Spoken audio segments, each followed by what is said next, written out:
Hello అండి, అందరికీ నమస్కారం. ఈరోజు మనం గుంటూరు స్టైల్లో చింతకాయ పచ్చడి ఎలా చేయాలి అనేది చూద్దాము. దానికోసం పావు కప్పు వేయించి పొట్టు తీసిన వేరుశనగ పప్పు వేసుకొని దానిని లైట్గా మిక్సీకి వేసి పౌడర్ చేసుకోవాలండి. తర్వాత దానిలోకి ఒక medium size onion, 2 medium size tomatoes, మీ కారంకి సరిపడా గ్రీన్ చిల్లీస్ అడ్జస్ట్ చేసుకొని వేసుకోవచ్చండి. ఇప్పుడు ఇవన్నీ వేసుకొని మనము వీటిని ఒకసారి గ్రైండ్ చేసుకుందాము. దీనిలో కారంకి టేస్ట్కి సరిపడినంత సాల్ట్, నిలవ చింతకాయ పచ్చడి అండి ఇది.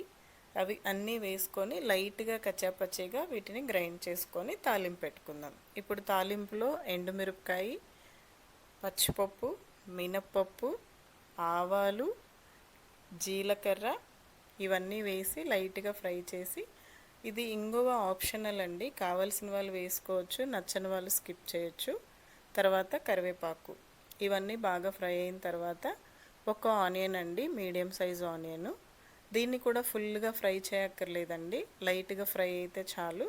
ఇప్పుడు కొంచెం పసుపు, ఈ మనం గ్రైండ్ చేసుకున్నవన్నీ పచ్చివి కాబట్టి ఆ చట్నీ అండ్ ఈ ఆనియన్ అన్నీ కలిపి ఫ్రై అవుతాయండి.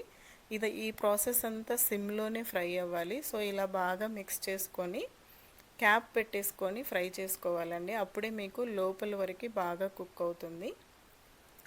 ఇలా క్యాప్ పెట్టుకొని అడ్జస్ట్ చేసుకుంటూ 2-3 సార్లు తిప్పుతూ ఫ్రై చేయాలండి. అప్పుడు లోపల వరకు బాగా ఫ్రై అవుతుంది. ఇది రైస్లో, వేడి వేడిగా ఉన్న రైస్లో గీ వేసుకొని తింటే చాలా చాలా టేస్టీగా ఉంటుందండి. ఒకసారి అందరూ ట్రై చేసి చూడండి. ఇది ప్లెయిన్ దాల్ పప్పు చేసుకొని పప్పుతో కాంబినేషన్లో కూడా బాగుంటుంది. అలాగే గీ వేసుకొని తింటే కూడా బాగుంటుంది.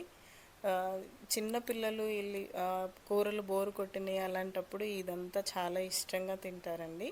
ఇప్పుడు ఇది రెడీ అయిపోయింది. ఒకసారి డిష్ అవుట్ చేసేసుకుందాము. మీరందరూ ట్రై చేసి ఒకసారి ఎలా వచ్చింది అని నాకు కామెంట్స్లో చెప్పండి. మీ అందరికీ నచ్చుతుంది అని అనుకుంటున్నాను.